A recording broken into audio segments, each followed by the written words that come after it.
Hey everybody, welcome to another episode of Cinema A to B. Today's episode, we are going to be talking about the 1999 David Fincher film, Fight Club. I know a personal favorite both for myself and for Ben. So Ben, let's talk Fight Club. Well, actually, we can't talk about Fight Club. So this episode is over. Thank you, everybody. Have a great day. So much. Thank you, everybody, for joining us on Cinema A to B. Because, as you know, the first and second rule is you can't talk about Fight Club. So, but anyways, your thoughts on not talking about Fight Club? That which should be not for the longest time, this was my favorite film. Mm-hmm. I mean, and kind of by a wide margin. I just, and I know that's totally lame. I don't care. Whatever. It got to be so popular within a kind of a narrow age range of guys that you'd meet like every other guy was like, "Oh, what's your favorite movie?" You'd be like, "Oh, it's Fight Club." Yeah. And it kind of got to be played out, and people kind of started hating on it for that. It's not my favorite film, right? It's not number one. It still sits in my top 10. I don't know that it always will. I don't like to say that it always will, but it's firmly in there. It's in the top half. And a lot of that's just me getting older and kind of appreciating different things more. But I still really enjoy this movie. And you talk about a studio not knowing how to market a movie. Yeah. Look at Fight Club. Because I remember, I was in high school when this came out, and I distinctly remember the trailers, and they're fun. They have nothing to do with the film. They have nothing to do with the... No.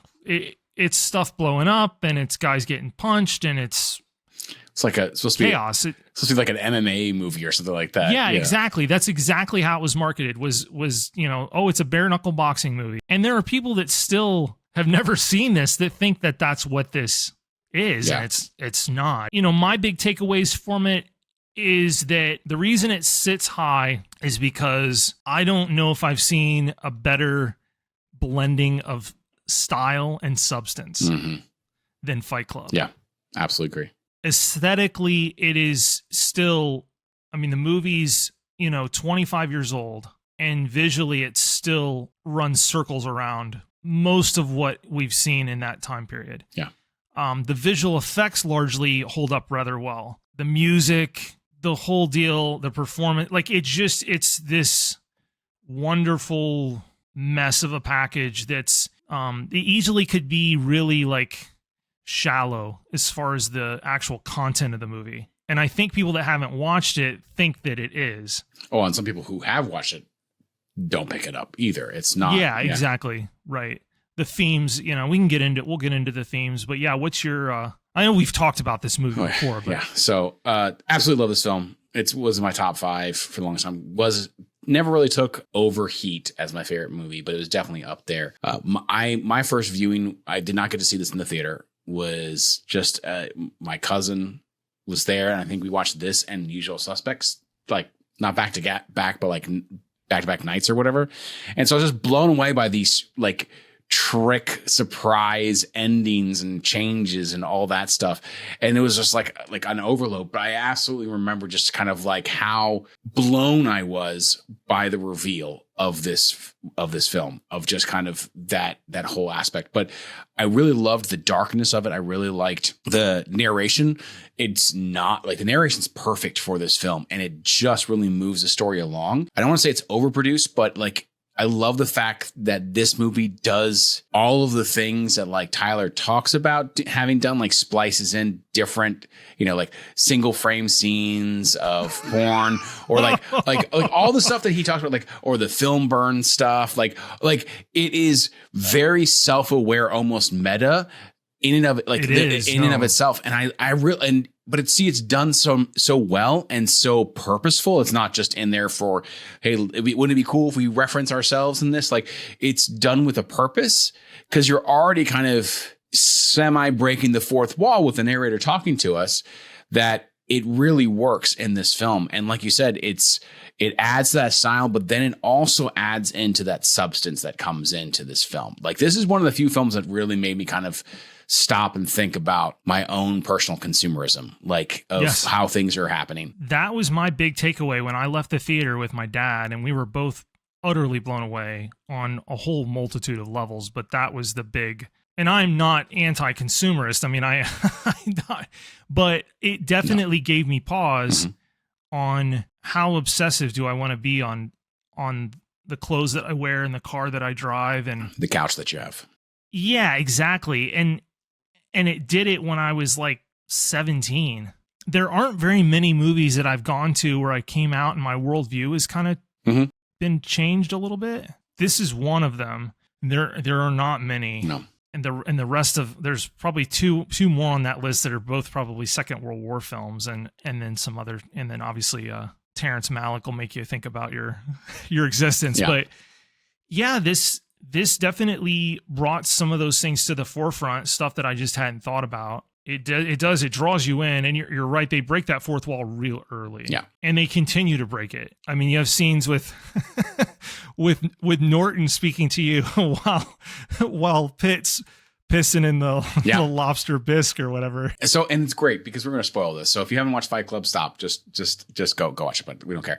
So, but like, it's great because on further rewatches, when you go back, like it makes sense why Norton's character, the narrator, is there because he's actually there. He's actually, Pitt. And so like it fits so well. But your first watch through, you're just like, this is kind of weird. What's going on? But it makes sense because he's narrating. He's there kind of like, oh, they're just playing, making funny jokes. But you're like, no, he was actually there, And so that's the game you have to play is on a rewatch is try to figure out when he's Norton and when he's Tyler. Yeah. And it gets pretty tricky. I mean, they obviously do the flashback sequence during the big reveal where he's like attempting to handle a bottle of beer to himself, and it shows you what it really looked like. Yeah. But then there's other instances like the one that I always wondered was the interaction when his luggage gets taken at the airport. He has that really funny interaction with the guys like, handlers, modern bombs don't tick. Yeah. And he's like, but they vibrate. Yeah. And then, they get in that really funny exchange of like, a lot of times it's just more of that. If you notice during that scene, Pitt jumps into, I believe it's like a Mustang convertible and steals a guy's car and drives off. So my understanding is probably that Tyler really is in the car driving off and that entire interaction with Norton with the airport security is just all in his head. Yeah. Like that never happened. So it's really fun on a rewatch to try to figure out like what's reality and what isn't. Well, and especially because the guy whose car Tyler steals actually like goes after it and starts yelling or whatever, if I remember correctly. Like he's actually responds to it. So it can't be a figment of the narrators or Jack or whoever you want to call him. Probably it's actually, but it's like probably the reverse or whatever. So something to tell himself of this is what you did and this is why this all happened. Yeah. So exactly. Yeah, because he comes back to his own apartment and so sad. A refrigerator, there's only condiments in there. I watched a behind the scenes on how they created that really cool shot where he's like part of the IKEA catalog. Oh yeah. Basically.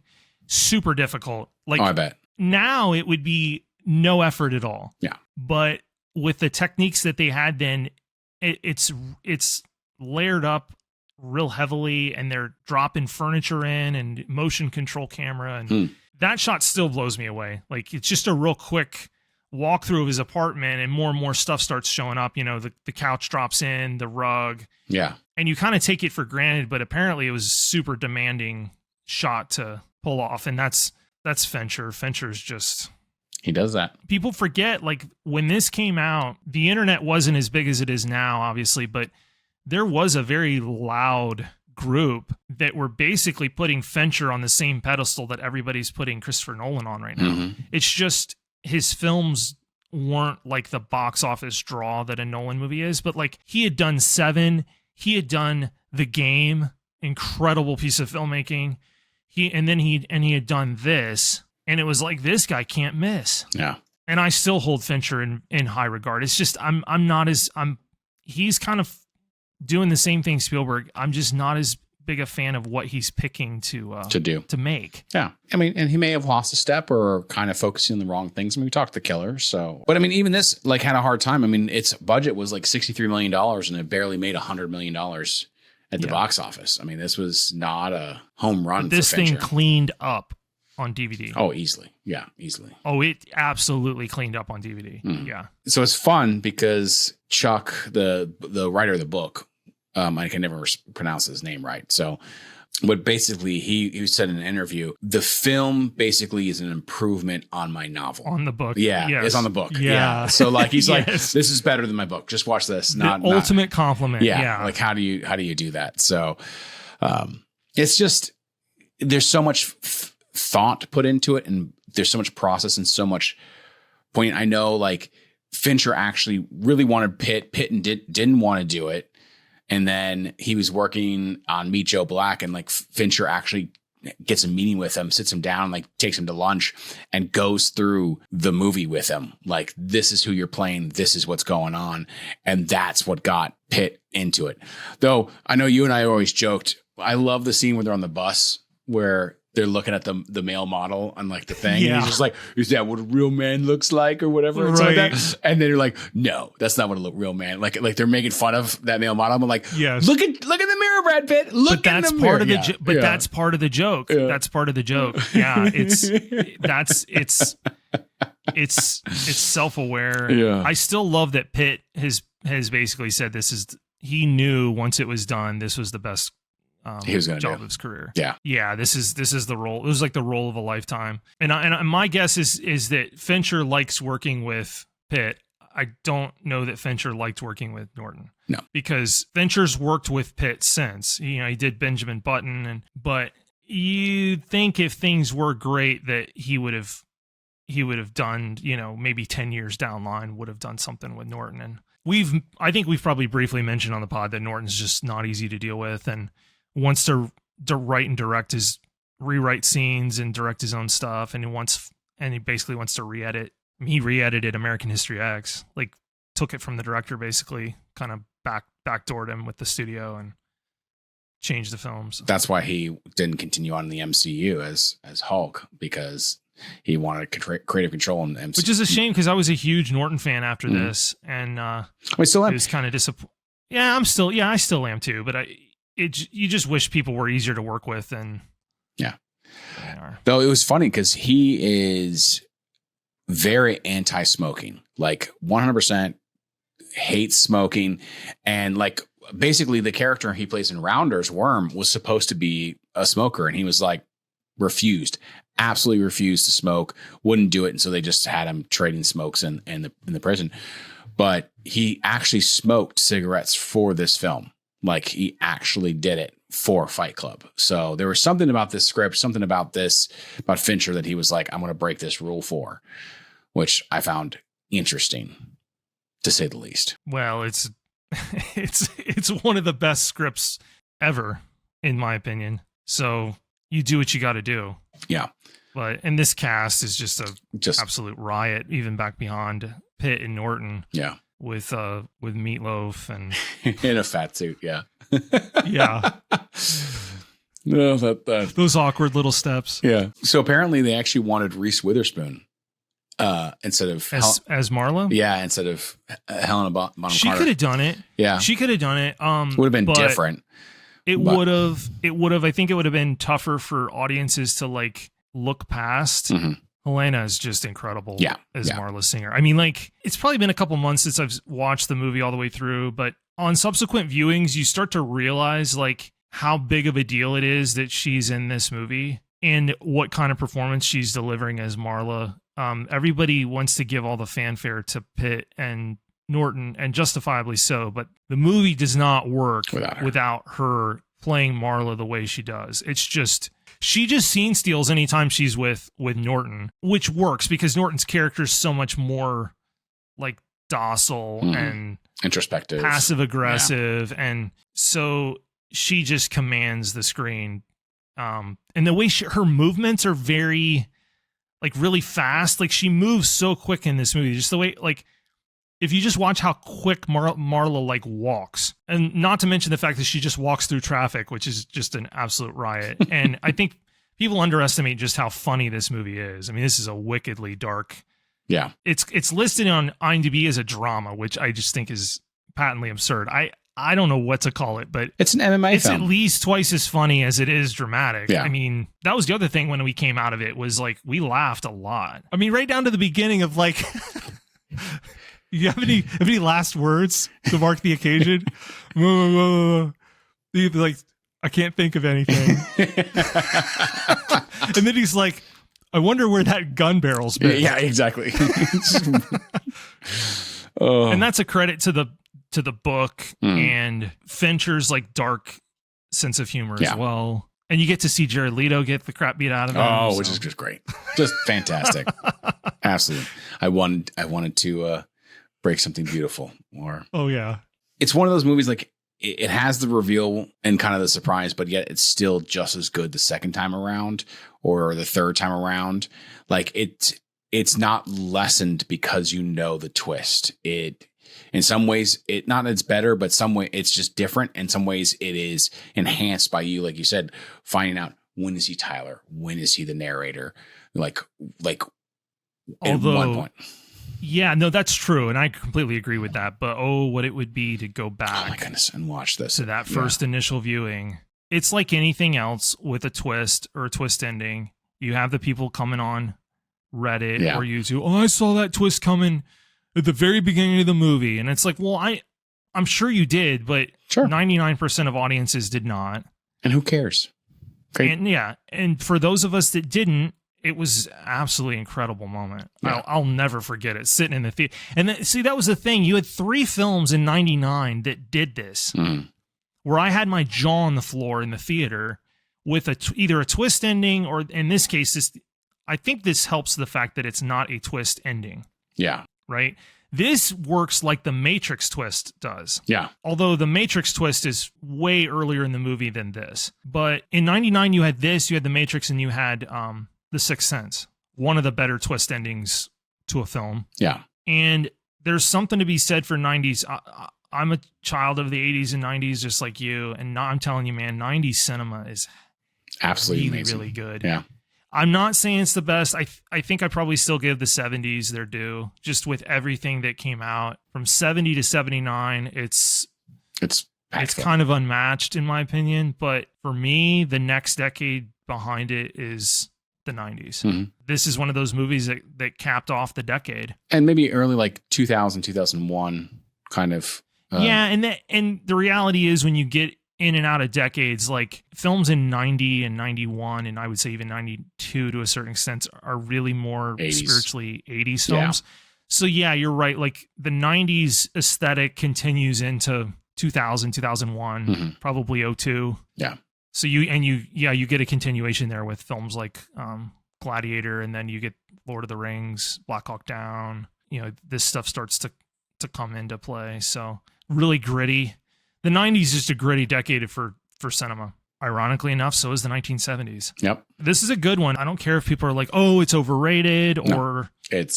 No, it's not. It's not. It's been a fixture for forever, and it will continue to be. This thing's not going away. I know there's people that don't like this movie that just wish, that it would just go away. It's not. I'm sorry. It's not going to.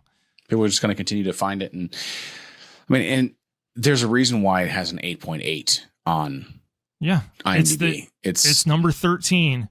And that's not a definitive rating. But I appreciate the data set. I think it IMDb definitely there's some recency bias obviously built in to this stuff. You just look at the top 250 and what's in there, and it's like, there's some stuff sitting in there is probably not that good. Yeah. I would never say this is the 13th best movie of all time. I have no idea what is, but it's deserving of the way it's rated. It's heavily rewatchable. I mean, because it's just one of those. It's one of those movies that are just hit on all cylinders, and kind of it looks great. The dialogue is great. It's written well. The acting's excellent. Like you said, it has style and substance, so it's hitting both of those. It's one of those movies, kind of like when we talked Matrix a while back. Like it's just so well thought out. It's just so well produced and done that it's going to transcend time. Like not transcend, but like it's going to continue onward as people going to go back and go, this was a great film, and people to pick it up and still get it, still understand it. You know, I think the kind of consumerist, antisocial. I mean, this thing could easily get kind of lost in the weeds with some of the topics that it brings up, but it's never preachy. You know, the thing that people forget, it's like ultimately Narrator does not embrace this. Like on one hand, he does kind of reject consumerism, but ultimately he rejects the violence and we could get into like the ending, like whether that would have really brought society to its knees. And I think the answer is like definitely no, but it's like in 99, maybe not, maybe, I don't know. It's a fun ending. It's definitely open-ended. Well, and especially with that sound, that music from the Pixies as well. Which is perfect. And they do a single frame of Yeah. If some of our more sensitive listeners, if you've not watched this, it is pretty graphic, but this feels like a guy's film through and through. I'm sure there's women that listen to the pod that have watched it that enjoy it, but I mean, this is and that's kind of where it got its. I think that's where some of the negativity started, was they just felt like it was this guy's movie where they just wanted to watch people get like punched in the face, and it's like, well, you don't understand what the themes are. Like this is the whole thing's kind of confronting this consumerist society culture of men that never really grew up because they were like the perpetual childhood, almost like a modernized Peter Pan kind of thing, complex, that were raised by single parent homes, women. And it directly confronts that. And it's like, these are the ills from, this is the fallout of all of that. And you get these, disassociated guys that are directionless and like susceptible to heavy influence. I mean, this stuff really, that's what's kind of scary. They did have fight clubs that spotted, popped up around the country following this, that were kind of pushing this sort of ethos of Tyler. They might still be around, but I don't think the movie's been around so long that that popularity's kind of faded. But yeah, there's a whole philosophy in this film that you kind of have to confront of, and it's a very good social commentary, and it was relevant in the late 90s. I mean, you have to think this was like a year after Columbine. The nation was kind of facing this angst. I think the country's facing it again right now. I think this movie is as relevant today as it was in 99. Not everybody's economically doing well. Culturally, people are like just directionless as far as like what they want to do. They've been sold this bill of goods regarding college and what it could offer as far as the workforce, and it's not played out for everybody. There's a lot of anger, and that's this movie's got a lot of anger in it. And also, Chuck talks about the fact in his book that when he was writing this, he interviewed a lot of white collar males, and he's like, the major theme was kind of a lack of a father figure in their lives growing up. Yes. And like that was such the huge aspect of it, of like not having that someone to kind of direct you as a man from boyhood to manhood kind of a thing. Of not having that. And like you said, that directionless feeling of not knowing what to do or how to transition from going one place to the next. Yeah. And they have that Tyler and the narrator have that exchange. Tyler's in the bathtub, and then narrator's just kind of sitting on the toilet or something there. And they're talking about this stuff. Like, he's like, oh, do you want to get married? And Norton's like, I can't get married. I'm a 30-year-old boy. And then Tyler's like, yeah, we're a generation of men raised by women. I'm not sure another woman is what we need. Yeah. That's not necessarily true, but it's it certainly gives you pause as a viewer, like, whoa. And then you have more fun conversations about like which historical figure you want to like. Abraham Lincoln, man, he's got that reach. Tall guys. Wiry. Those guys fight to the bone. It's like, yeah, it's a wonderful piece of filmmaking. I adore it. But it's much like when you said that you like Saving Private Ryan, not because it's like this super realistic war film so much as it gives you pause to ponder the time frame and the sacrifice, and like it's a heavy movie. This isn't as heavy, but there are some philosophically heavy questions it raises, and that's what I enjoy watching it. That's what I came out of as this impressionable 17-year-old kid who fortunately has an amazing father and mother, but it gave me pauses like, wow, what am I being fed as far as like, wanting all this stuff or exactly, wanting this path. Like, I love that. That line has stuck with me since I watched this movie, that the things you own end up owning you. It's absolutely true. Dialogue, the writing in this is fantastic. To be able to hit those, again, to fit within the movie, but yet then hit kind of where you're at and make you think about what's your own life is like. Again, it's that style and substance put together of being able to hit, two areas of like make it work in the film, but also make you kind of hit home and you go. Because again, I had a lot of questions about, capitalism and consumerism and all that fun stuff, going into this of like, how beneficial is it? Is this really? Is this really the best path? Is this really what makes us have good lives? Or is it just kind of a hamster wheel of needing to get more stuff and work more and produce more and consume more kind of a thing? Yeah. Then maybe we are better off, wearing leather clothes that will last us the rest of our lives, You're going to hang your venison on the carpool lane? Yep. And the super highway.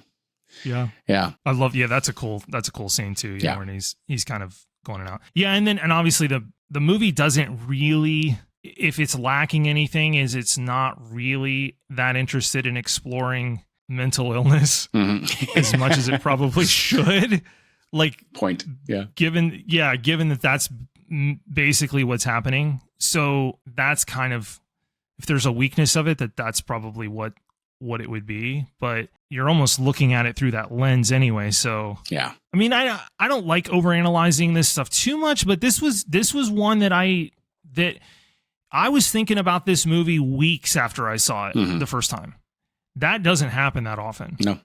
And I usually know I've seen a great one when I come out of the theater, I'm thinking about it days or weeks later. Yeah. Like I'm just like mulling over what I've seen, what the message it's, what kind of stuff it's saying. But what's weird is this movie would never get made today like it did for $60 million. This thing would be made for $5 or $10 million and show up as a rental on Vudu or Netflix or something, like, or in the bargain bin at Walmart. Yeah, like there's not a major studio around right now that would make a movie like this today. Not a chance. Nope. Fight Club. No. We did it. We talked about it.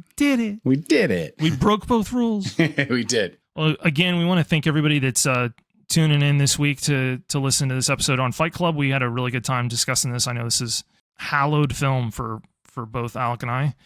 And thanks for listening in on the conversation. And we're having a really good time doing this. We are. And not sure what next week will bring, but you'll get it Monday. It'll be Monday. I don't know how good it'll be. I don't know what it'll be, but it'll be Monday. It'll be Monday. You can depend on that. All right, everybody. Thanks, everybody.